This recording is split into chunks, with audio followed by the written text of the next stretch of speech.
So today, while I was sitting here at the shop getting some parts ready, pulled, quotes and stuff ready to ship out to some of you guys, I actually got done at a good time, and I think we may as well just spend a couple hours here tonight, and we're going to devote on this 3333Z, which, if you didn't know, yes, it is VIN number 3333, so super cool car, VIN number especially. I don't know if I'll ever come across something like this ever again, so this is my time to, you know, hold on to a cool VIN car.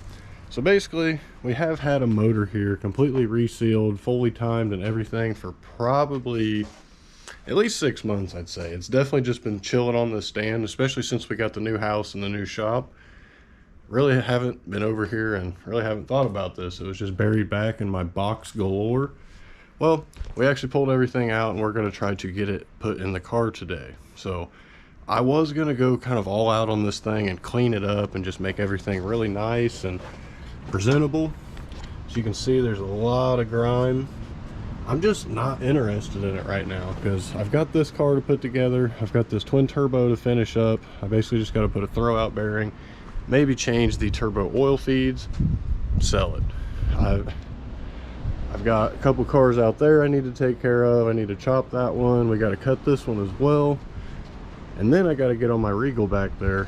And well, not to mention the convertible at home, my slick top that needs a little bit of TLC, my daily that's supposed to be getting a big upgrade soon, and the 2 customer cars at home. So yeah, I've just got too much going on, and this car sitting as a shell is not doing me anything. I'd rather it just move around, at least drive on its own so I can move it around and just kind of go take it and sit it at my house so it's done and out of, you know, my mom's yard. So we actually just found a couple things on here. At least we knew about this one. So rusted out on our lower radiator support, but I actually went over here to change this wheel from this one that always runs flat to my bald square G33, and I got to looking. Look at that rust hole right there. There's another one right there. Oh man, this thing is really gonna need some work. I knew it was rusty. It doesn't have to be perfect. I just kind of want the outside to look good so I can drive it around and, you know, just kind of enjoy the car. Don't have any crazy plans for it. I just want to make it a nice white OEM car, obviously with our little twist that we got going on, and that would be that 2-tone interior with these custom seats. Still got some mouse stuff to clean out of the HVAC and all the heat and stuff, so we haven't really got in on the interior yet. We really just want to get the motor in to where we can put the trans in, you know, get all that stuff wrapped up. Not to mention that gets another transmission and motor out of here so I can get another one of these engines up on the stand. Well, that's going to help me tremendously. Enough of the talking, let's get to work.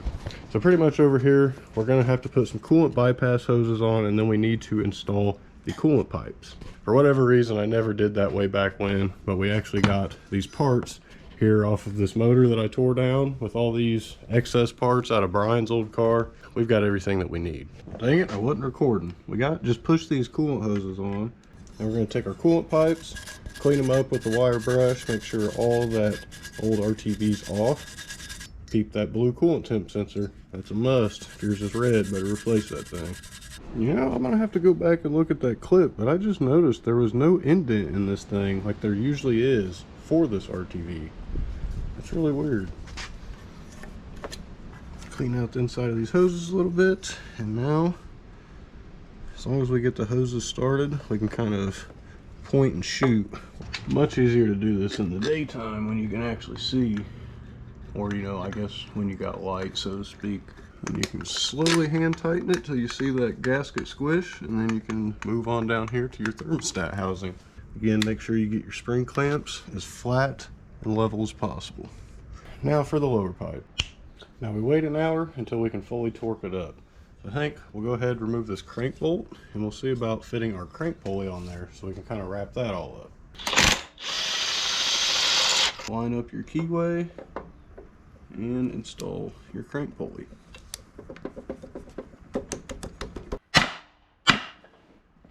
Now that it's on, the key is still in place. Now the torque spec is 159 to 175 foot-pounds.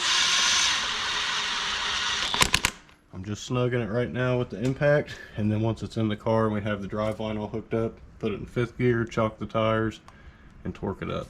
If you have an automatic, you have to pull your starter, wedge a pry bar or a flathead in your flywheel, flex plate, whatever, and then use that to hold and keep everything from spinning over.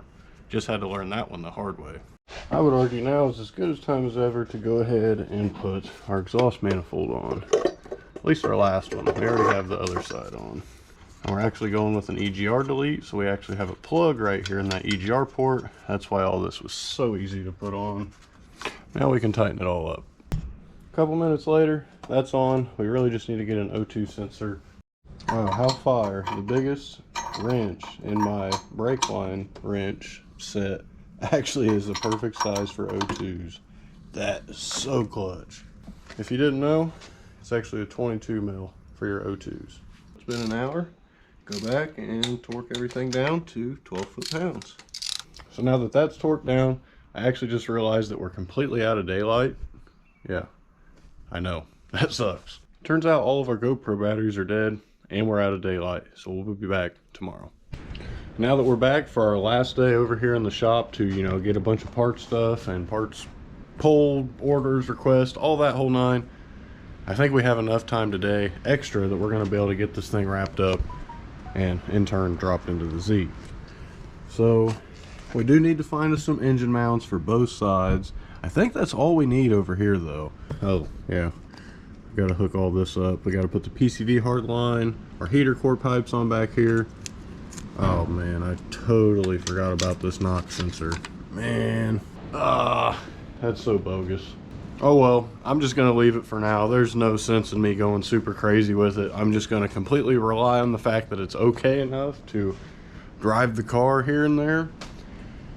I'm pretty sure I got a bypass thing. I don't want to have to use it, but obviously I will if I need to.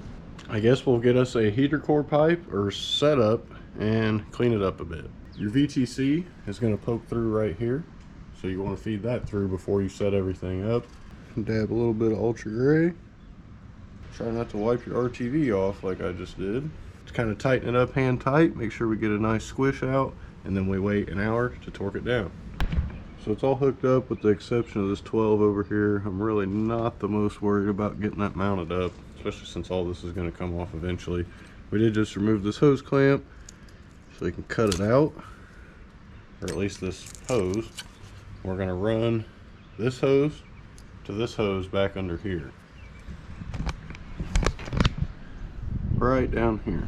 So basically we've got a jumper hose from here to here, which you can just pull that off, cap them, whatever, but since this connects to this hard line up here, we've got it looped around and back in down here. So pretty much we're just trying to connect that over here to allow all the coolant to flow and not have to have it hooked up to our plenum. We're actually going to go ahead and drop the engine off the engine stand. We're just kind of hold it on the hoist while we put the engine mount stuff on and while we get our clutch and flywheel stuff situated. Now let's do a little bit of magic and get everything all rigged up.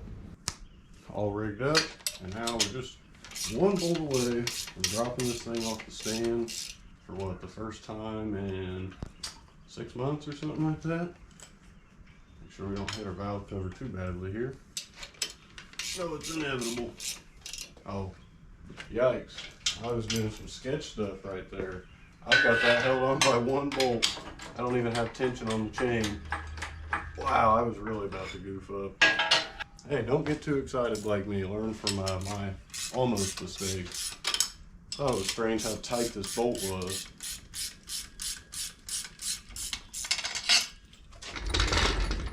So gross back here, I know.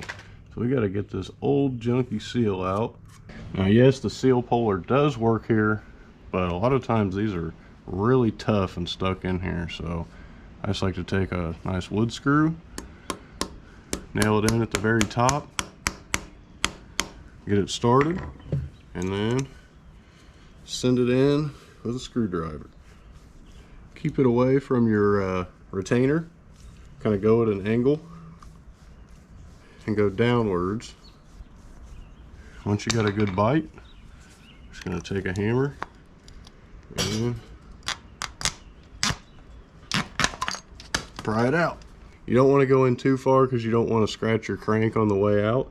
Everything's good here on the top and bottom, so we're going to take a rag, clean up all the dirt, debris, and oil residue, then we can install our rear main. Once we lube up the inside of the seal, should be able to see the shine. Start it on the crankshaft. Main priority is not to fold the inner lip of the seal, and you can push it down to help persuade it into place to get it started. Once you get it started, you can go back and tap it into place. I recommend using the old seal to kind of put over this, and you also don't want to hit the crank.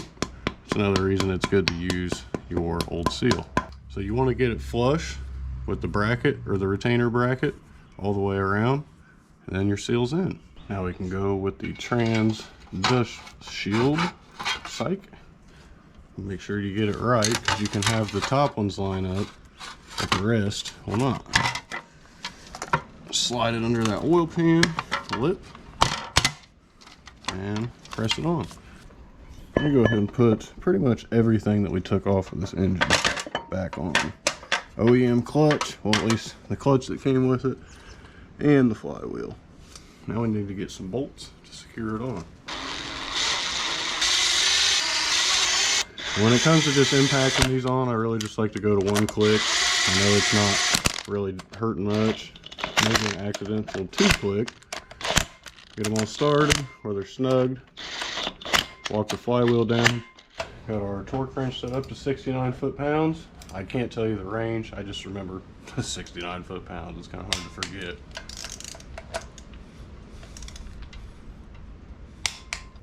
Now, just because you hit all the bolts once with the torque spec doesn't mean that you shouldn't go back and hit it one more time just to verify that torque hasn't changed. Common rookie mistake. We've all done it. Now, if it's fully torqued, we can actually go ahead and throw our clutch on. Before we go forward, I'm going to give it a spray with some brake cleaner. Get any oil, grime, or debris off, and just wipe it down. Get your clutch alignment tool, place it in this side of the clutch. It always helps if you use a clutch alignment tool that is smooth to your splines. So now we're going to put that in place. When we go to tighten it down, you can see it's got a little bit of play. We always lift it up and center it to where when we go to remove the alignment tool, that it's as smooth as possible. We're also going to spray down this pressure plate, get any debris off of it as well, or grease especially. Then I look for the two spaced out dowels and then the close dowel. The close dowel is the one off, so that's usually how you can align the pressure plate a lot quicker.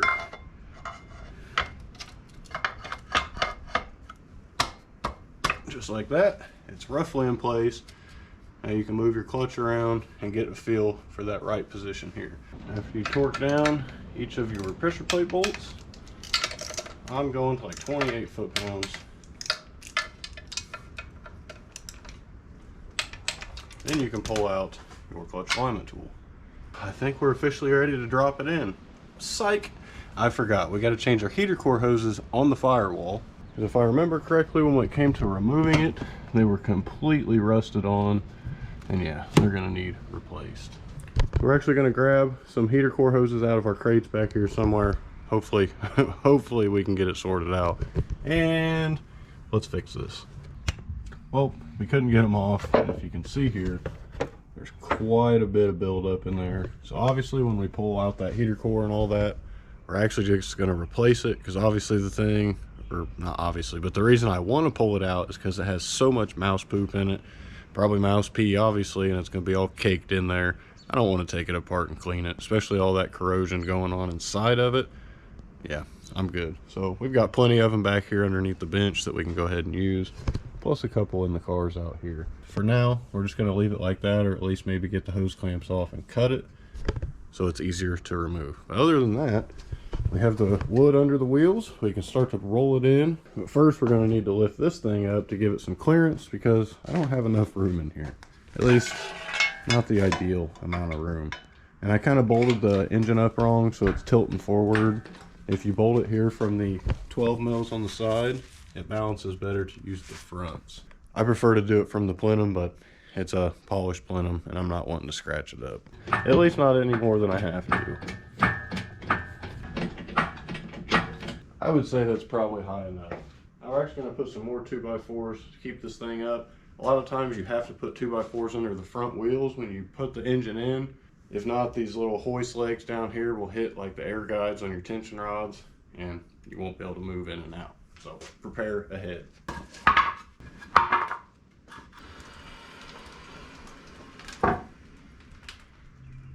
All right, I think it's officially time. I just got to kind of pull everything out the way, like the fuel lines, the wiring harness, but it's time. I still feel really bad that I couldn't give this thing all the love it deserved. I kind of went with everything that he had done and then did a little bit extra on it, but just sitting there so long, yeah, I don't know. I just want to move on, you know. I almost just feel like I only did half the project or half the job, so it's going to bother me enough that eventually we're going to do something about it. But for now, let's drop her in. Oh, I need to put the hood up and move that. Better move all this out the way before I forget. I'll be in trouble.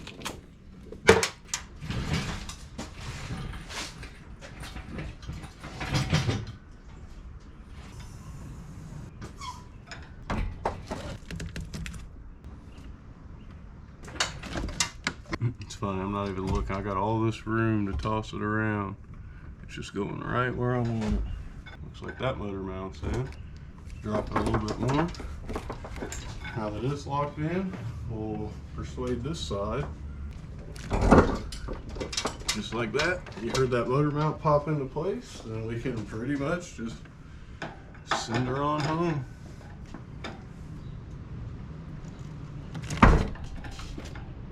That was just the threads kind of popping through the subframe. If you hear that noise, don't freak out. Finally, 6 months later, and now we're finally done putting the engine in. So there's not a whole lot left to this video now. I'm going to save the rest of it, getting it started and everything for the next video. The reason being, I need to get some oil. I need some fuel injector rail seals, a couple little odds and ends, just things so we can button this up 100%. And yeah, other than that, so far everything looks pretty good. The routing of everything was fine.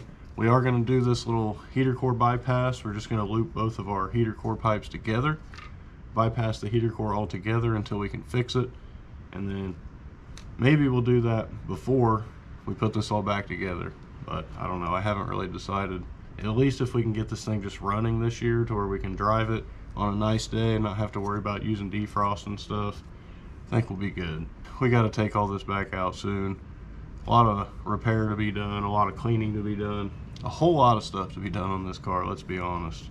So now next video, pretty much we got to do a couple connectors we got to solder over to new style injectors once we can get them seals and stuff and put that in.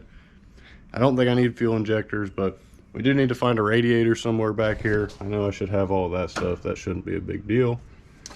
Obviously hook all this up. We're going to get the trans, drive line, all that in, maybe an exhaust. I think I have a couple in mind that we may be able to use. I may put the Gretty on it just to get it to the other house, but I don't know. We'll also be putting the rest of the interior together, hopefully getting all that situated, and I'm shooting for a first start on all this. There's not going to be a first drive. I don't know if you can see here, but that brake master is completely empty. And I remember when I drove this thing, it had like no brakes and it was scary. He told me he drove it every day like that.